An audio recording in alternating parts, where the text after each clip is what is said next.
causes and events leading up to our entry into the war. Well, what are the causes? Why are we Americans on the march? Is it because of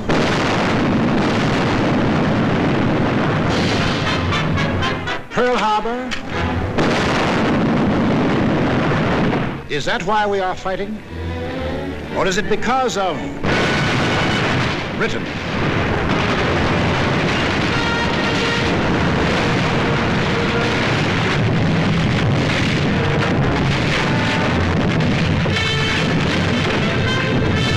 France.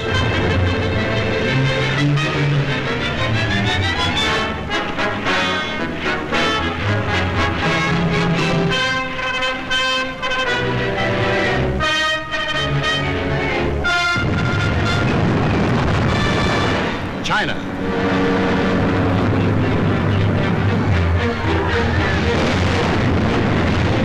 Czechoslovakia.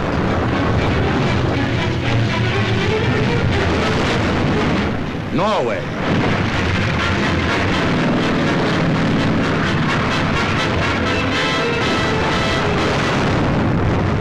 Poland.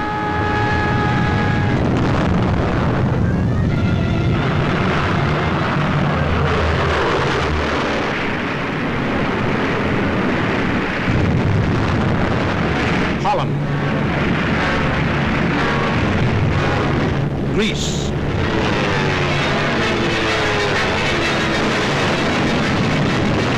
Belgium, Albania, Yugoslavia, or Russia.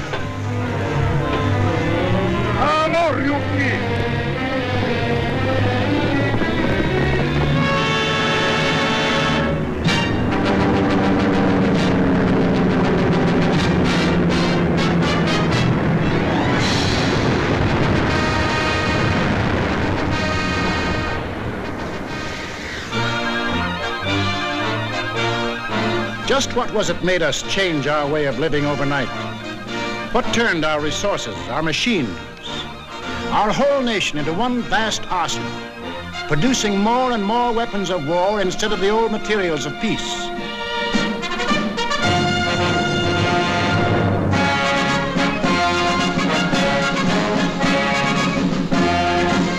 What put us into uniform, ready to engage the enemy on every continent and every ocean?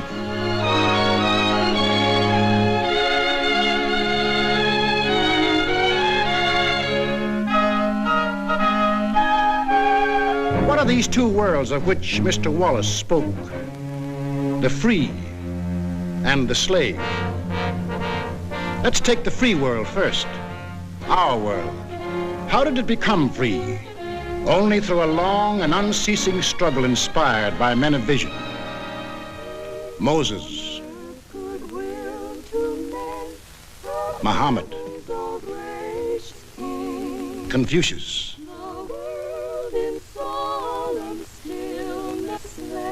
Christ. All believed that in the sight of God, all men were created equal. And from that there developed a spirit among men and nations, which is best expressed in our own Declaration of Freedom. We hold these truths to be self-evident, that all men are created equal.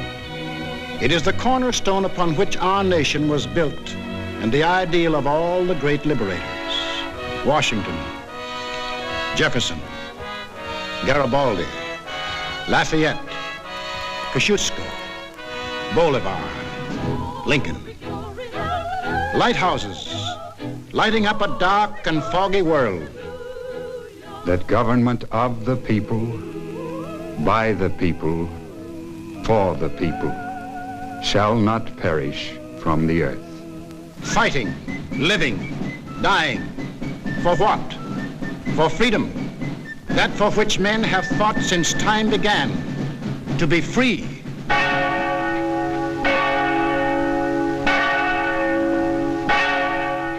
Is life so dear or peace so sweet as to be purchased at the price of chains and slavery?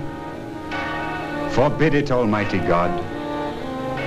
I know not what course others may take, but as for me, Give me liberty, or give me death. But what of this other world? Here, men insisted that progress lay in killing freedom. Here, they were putting out the lighthouses, one by one. Here, the march of history was reversing itself. In Italy, it began when an ambitious rabble-rouser set his followers marching on Rome.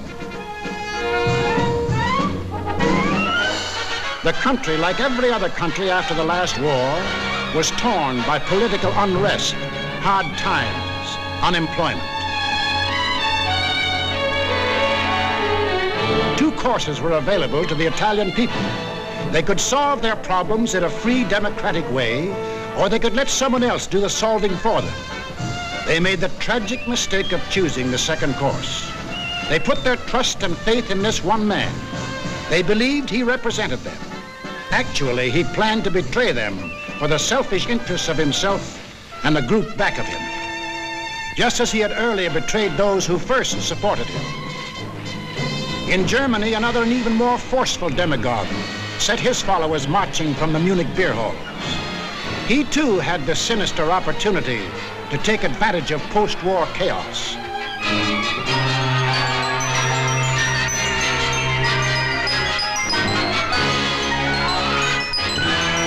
But he also had certain distinctive German characteristics to play on. To start with, the Germans have an inborn national love of regimentation and harsh discipline. He could give them that.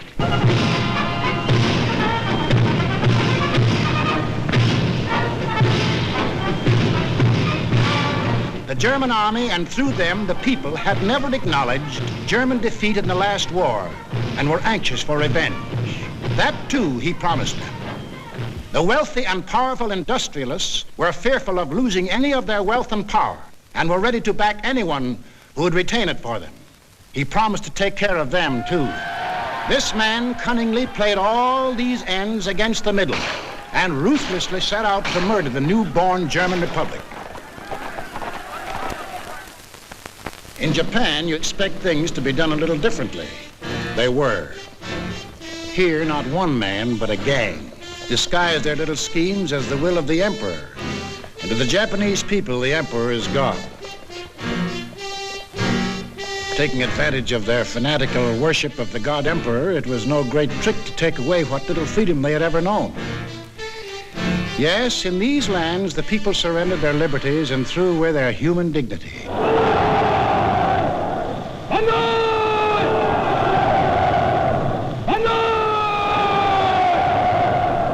They gave up their rights as individual human beings.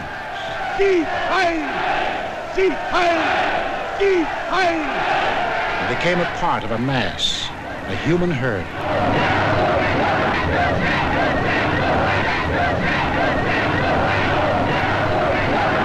Although these countries were far apart and different in custom and in language, the same poison made them much alike.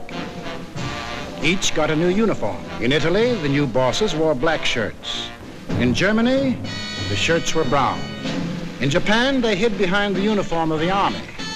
But really, they belonged to a sinister secret society. Their symbol was a black dragon. The other fellows had to have a symbol too. Germany, a swastika. In Italy, the old Roman symbol of the fascists. In Germany, they called the new order National Socialism, or Nazism. In Italy, they had a shorter word, fascism. In Japan, they had lots of names for it. The new era of enlightenment, the new order in Asia, the co-prosperity sphere. But no matter how you slice it, it was just plain old-fashioned militaristic imperialism. The Japs would get the prosperity, and the others would get the coal. They say trouble always comes in threes. Take a good close look at this trio. Remember these faces. Remember them well. If you ever meet them, don't hesitate. Eine wahrhaftige Weltanschauungspartei sein. Und zweitens, Sie wollten, Herr... Stop thinking and follow me, cried Hitler. I will make you masters of the world. And the people answered, Heil!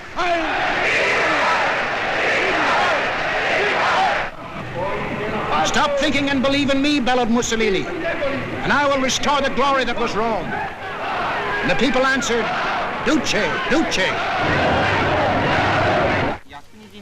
Stop thinking and follow your God Emperor, cried the Japanese warlords, and Japan will rule the world.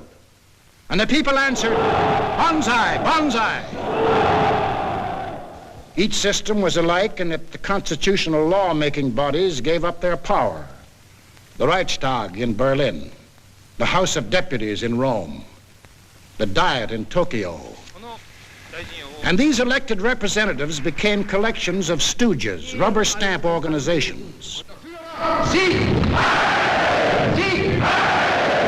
Applauding on cue the words of the leaders. Each system did away with free speech and free assembly.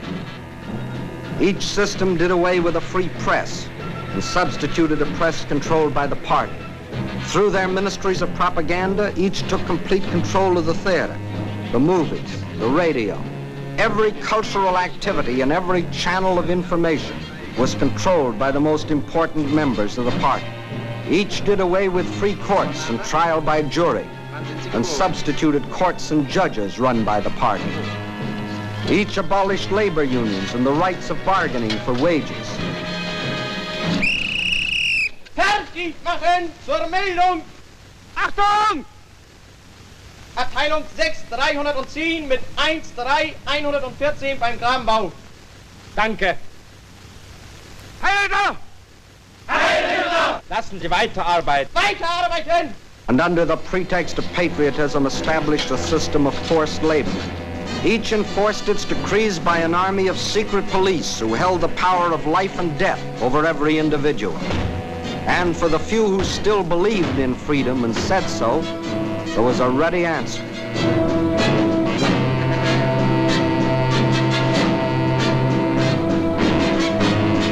Con una mazza si può imporre silenzio ai più grandi intelletti del mondo.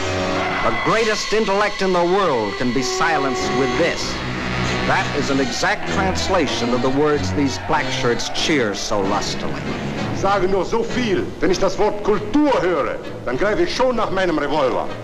Whenever I hear anyone mention the word culture, the first thing I do is reach for my gun. Yes, they had the answer. The blackjack and the gun.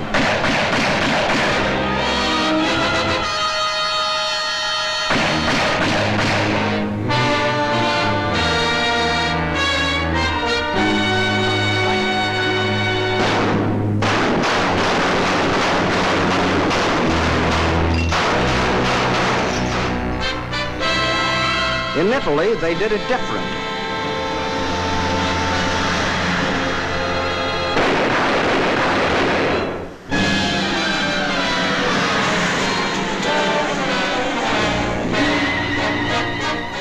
While in Japan,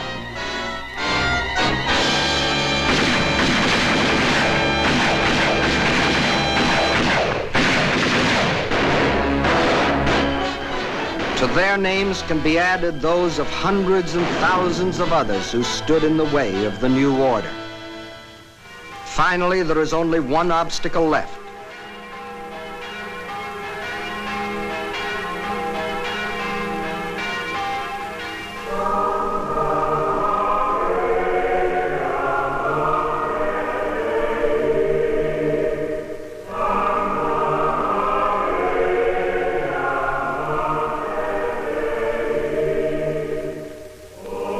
The word of God and the word of Führers cannot be reconciled.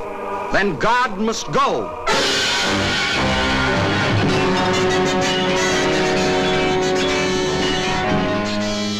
I am absolutely clear in my own mind, and I think I can speak for the Führer as well, that both the Catholic and Protestant churches must vanish from the life of our people. Thus spoke Dr. Alfred Rosenberg. And if you have any doubt that he spoke for his Führer, here's what happened.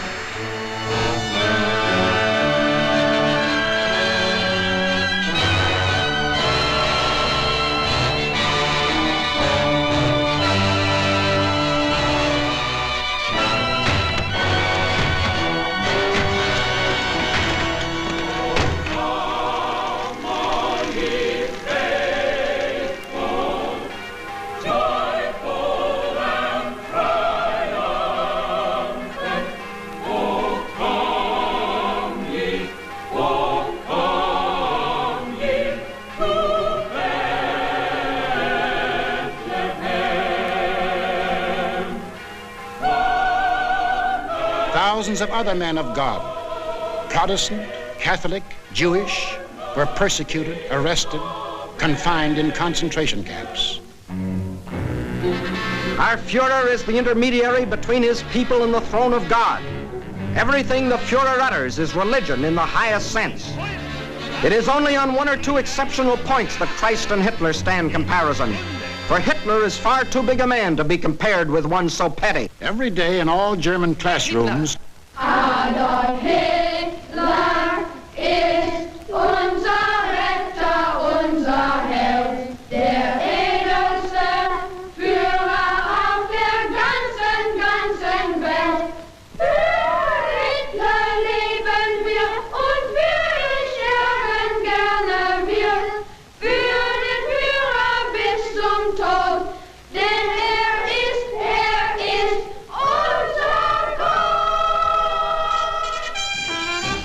yes, take children from the faith of their fathers and teach them the state is the only church, and the head of the state is the voice of God.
That was the way of life, or better, the way of death, in that other world. Now, what of our world, the democratic world? What did we want? What did we do about it? First of all, we wanted peace and security. And to prove our sincerity, in 1921, we initiated the Washington Disarmament Conference. This resulted in two vitally important treaties. One, to reduce the size of the British, Japanese, French, Italian, and American fleets. And the other, the Nine-Power Treaty, which guaranteed the integrity of China. And incidentally, one of the powers signing this was Japan. Later on, in 1929, we signed the Kellogg-Briand Pact, which was supposed to abolish war as a means of settling international disputes. This pact was signed by 47 nations, including Germany and Japan. President, I have the honor of handing you the London Naval Treaty. Faithful to our treaty obligations,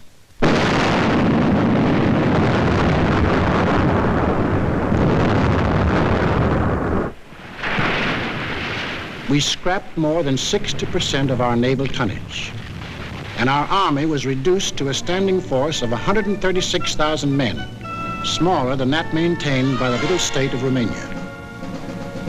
We let our hopes for peace become so strong that they grew into a determination not to fight unless directly attacked. We let ourselves be influenced by those who said that we could find security through isolation. The confusion in our way of thinking is apparent in the slice of public opinion as it appeared in Pathé News in 1939.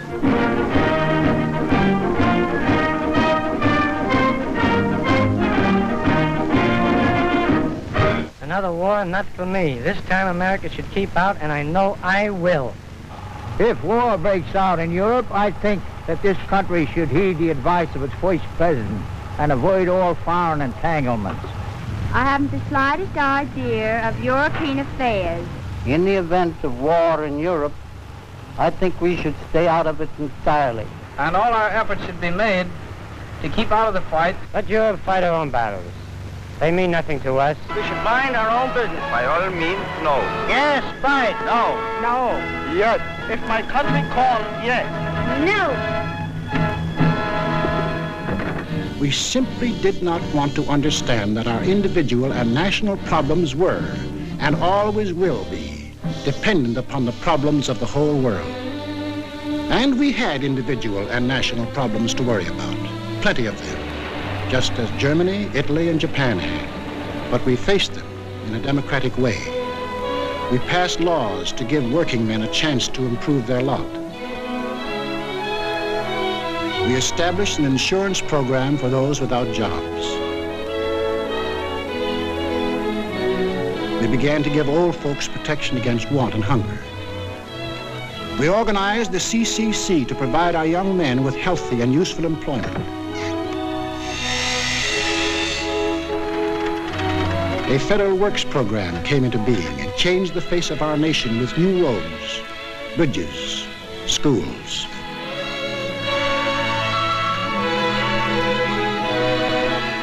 We built great new dams which brought the miracle of electricity to millions of our people. These were some of our accomplishments, but there were others not so creditable. We turned our backs on the League of Nations. We passed the Tariff Act to set a higher wall of isolation around us. We encouraged lawlessness with the farce of prohibition. But in spite of these mistakes, we never had a thought of losing our free institutions. John Q. Public still ran the country. He had his choice of voting for Dewey, Wilkie, Roosevelt, or anybody else. In Germany, they had the choice of voting for Hitler, Hitler, or Hitler.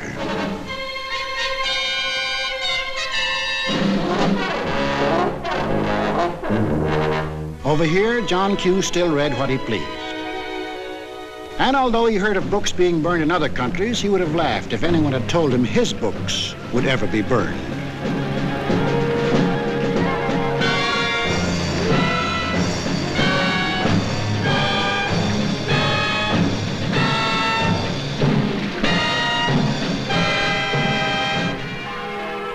And on Sunday, if he felt like it, John Q. went to any church he pleased.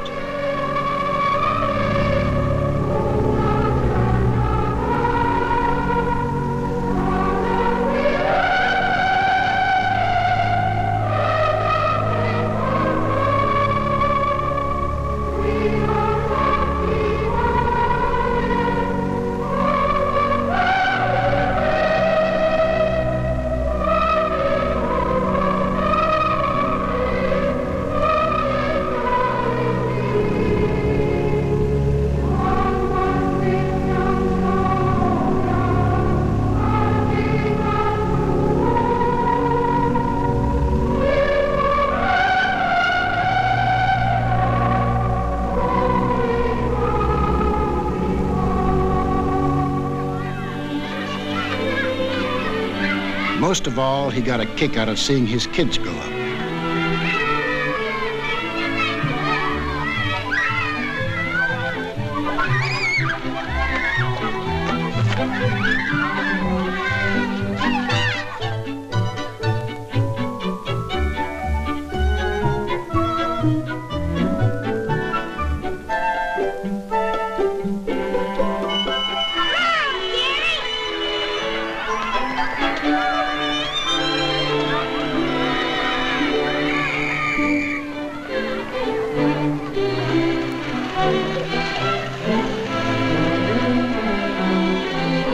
The average American was quite unconscious of the fact that some people had this in mind for the little John Q's.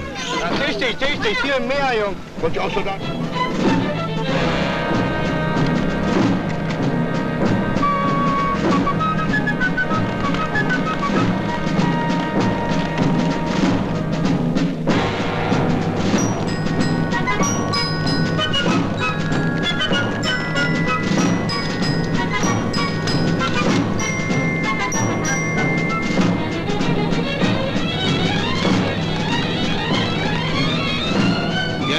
While their children were being trained to kill, John Q's kids were giving their pennies to help them have life.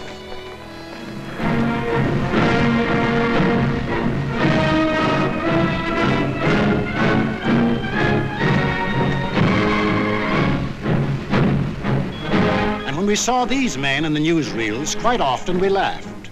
To us, they looked like characters in a musical comedy.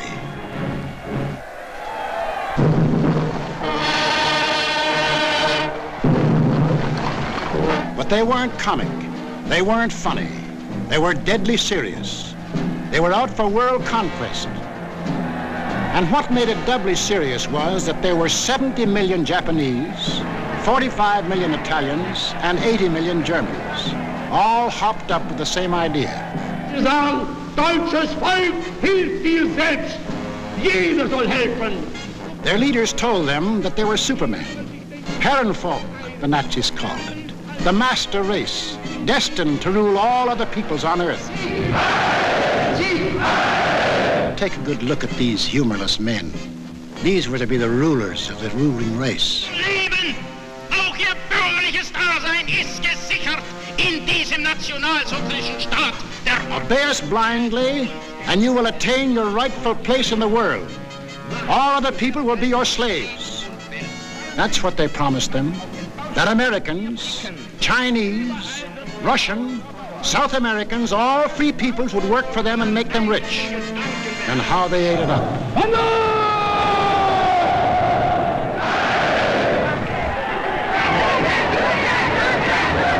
We shall restore the glory that was Rome. Today we rule Germany. Tomorrow the world. The Pacific is ours. It was inevitable that these countries should gang up on us. The little fellow is our pal, Kurusu, who smiled his way into our hearts in December 1941. Here he and his friends are busy carving up the world in advance, staking out their claims. Take a good look at these claims. Here was the Italy that Mussolini took over in 1922. And almost his first act was to tell the Italians they were the rightful owners of Corsica, Nice, Savoia, Albania, Tunisia, Ethiopia, and a land corridor linking it with Libya. Later on, he had an even bigger dream. The old Roman Empire as it existed nearly 2,000 years ago, to dominate all the lands adjoining the Mediterranean. Mare Nostrum. Our sea, they called it, just as the ancient Romans did. As for the Japanese, they had some ambitions too. By 1920, they had grabbed off Formosa, Korea, and the southern half of the island of Sakhalin. Then Baron Gishi Tanaka, the prime minister, carefully set down Japanese aims in a document called the Tanaka Memorial.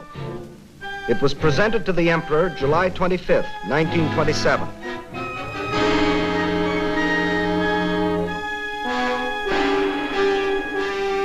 Here was their dream. Manchuria for raw materials, China for manpower, Then a triumphant march through Indochina, Siam, Burma, India, the East Indies, and on through Australia and New Zealand. And in the north, all they claimed was that part of Russia east of Lake Baikal. That was to be the new order in Asia. Then the Japs would move eastward to crush the United States and really start their co-prosperity sphere. Now take a look at the bite the Nazis reserved for themselves.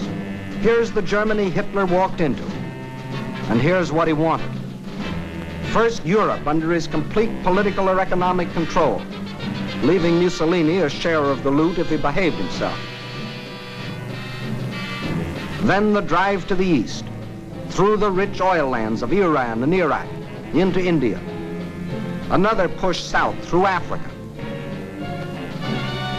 Then from Dakar, jump off to meet the honorary Aryans who were to move in on South America through the Pacific. At the same time, start across from the Scandinavian countries to hook up with his buck-toothed pals coming over from Siberia to join in the conquest of the United States. There it is, gents. All they left us was Shangri-La. And they'd claim that, too, if they knew where it was. And did they think they had a chance? Listen.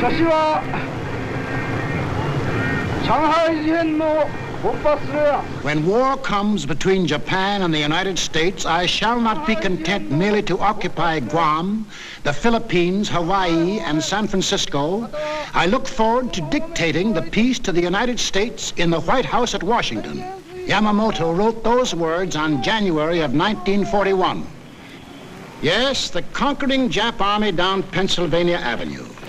That was the final goal. You will see what they did to the men and women of Nanking, Hong Kong, and Manila. Imagine the field day they'd enjoy if they'd marched through the streets of Washington. But before striking, a preliminary step was necessary. From Berlin, from Rome, from Tokyo, the campaign started. Propaganda to confuse, divide, soften up their intended victim. Put them on the defensive. Scream you're abused. Shout you're oppressed. The world's wrong. You're right. If you shriek it loud enough and often enough, they'll believe you. Above all, use their free press and their free speech to destroy them. Lebensraum, ja, Lebensraum, meine Volksgenossen. Lebensraum, they demanded. Living room. Our lands are overcrowded. But at the same time, they gave prizes to mothers who bore the most sons.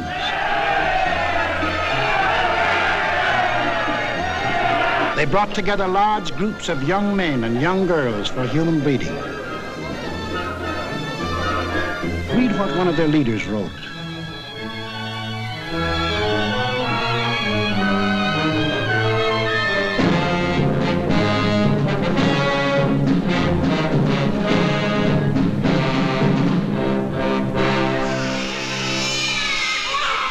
Of course, the children from this assembly line belong to the state to be scientifically trained for conquest.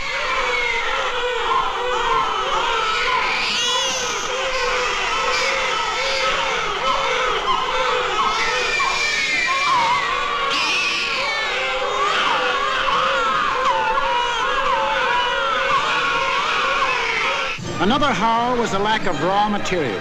They claimed they were the have-nots, and we were the haves. But out of this supposed lack, they built up the greatest war machines the world has ever known. These are the published figures from the German military budget.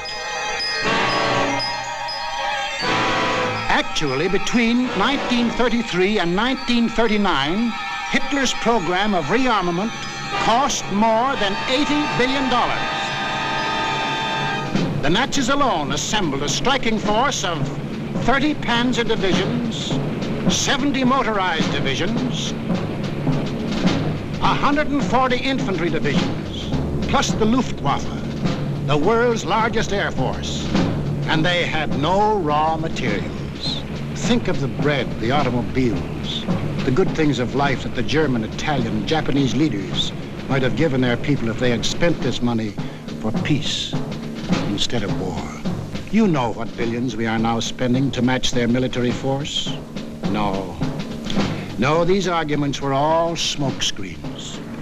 When war came, the democracies proved to be the have-nots, and our enemies, the haves. And when war came, where did it come?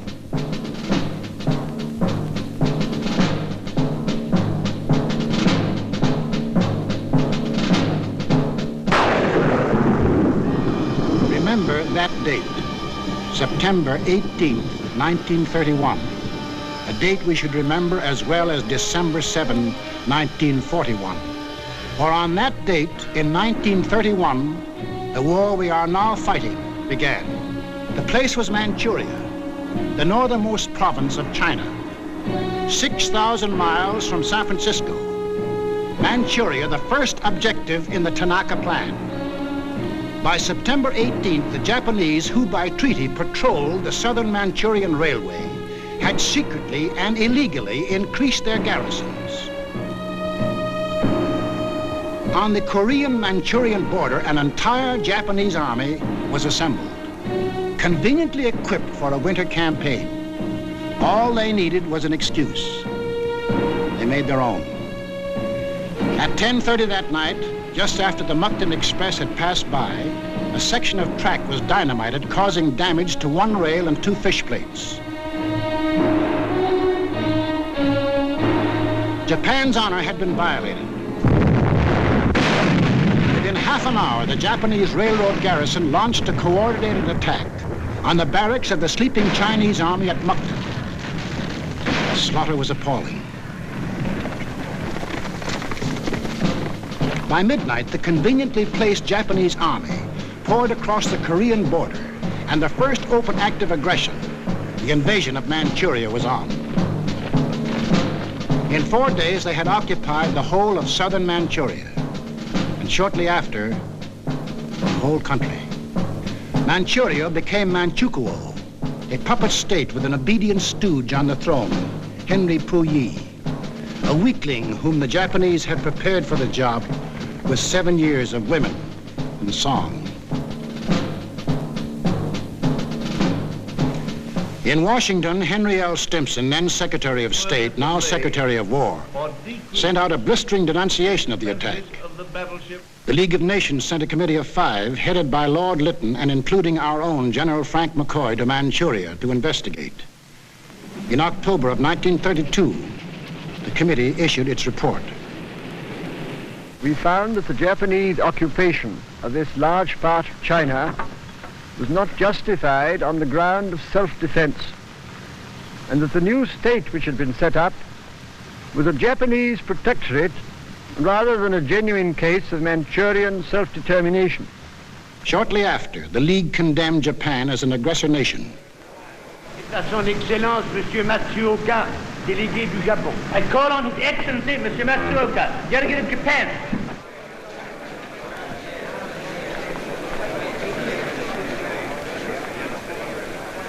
It is a matter of common knowledge that Japan's policy is fundamentally inspired by a genuine desire to guarantee peace in the Far East and to contribute to the maintenance of peace throughout the world.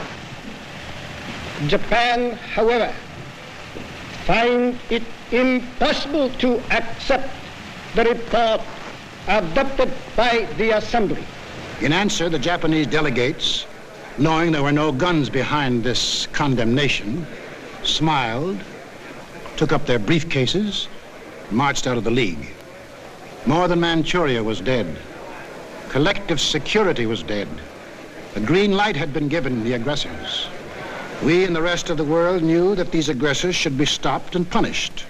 But we were unwilling to make the necessary sacrifices to back up that opinion. It was impossible to convince a farm boy in Iowa, or a driver of a London bus, or a waiter in a Paris cafe that he should go to war because of a mud hut in Manchuria. Yet the subsequent course of history makes it clear that that incident, so many miles away, is one of the main reasons that you and millions of others are in uniform today. Japs had Manchuria. Phase number 1 of the Tanaka Plan was completed. Phase number 2, the conquest of China. In 1932, without warning, the Japs attacked the Chinese city of Shanghai.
Here they met such stubborn resistance that they had to pour more than 75,000 troops into the local battle before capturing the city. This resistance made them decide to shift their campaign to the north, and in 1933 they added the province of Yehol to Manchuria. Yes, the Japs launched the second phase of the Tanaka Plan, but they had yet to finish it. A united nation stands against them. Under the inspired leadership of General Chiang Kai-Shek, the Chinese people fought and still fight on. Meantime, what of Japan's partners? What helpless people were they planning to bomb, slaughter, drive into slavery? Hitler was not yet ready, but Mussolini was. Mussolini had to be. His people were growing restless. Fascism hadn't produced the heaven on earth that he had promised them. So he pulled the old trick of launching a foreign war to divert attention from troubles at home. So Mussolini beat his chest like Tarzan and looked around for a worthy foe. He found one, Ethiopia.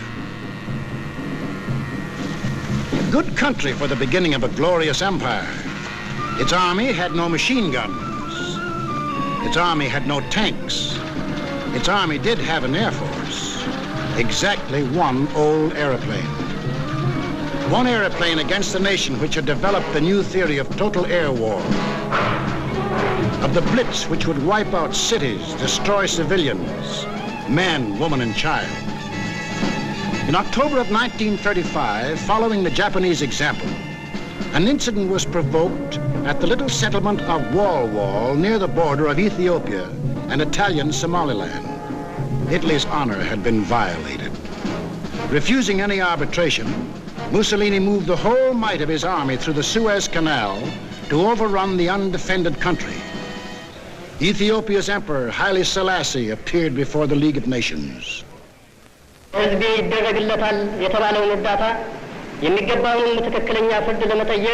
I must still fight on until my tardy allies appear, and if they never come, I say to you without bitterness, the West will perish.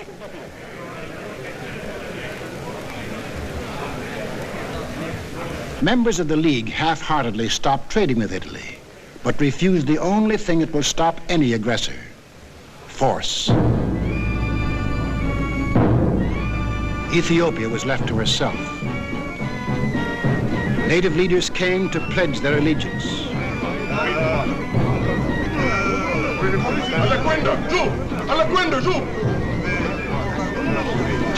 Getcha! Wagamate! Wagamate! Wagamate! Wagamate! The people of Ethiopia, with their spears and bare hands, faced the guns and the tanks of the invaders, fighting desperately and gallantly to save their country from conquest.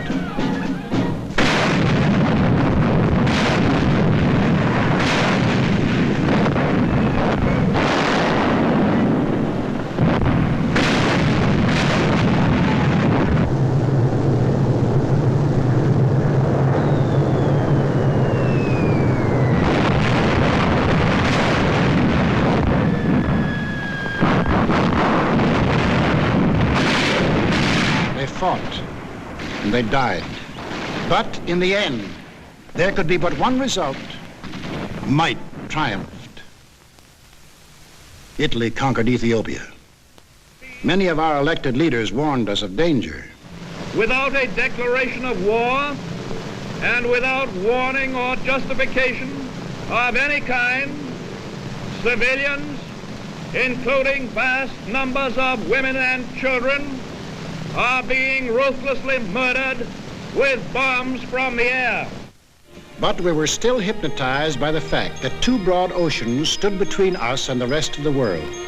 We didn't realize that the time when months were needed to span these oceans was ended, that the steamship had cut these months to days, and that now the whole Earth's surface could be covered in the space of hours.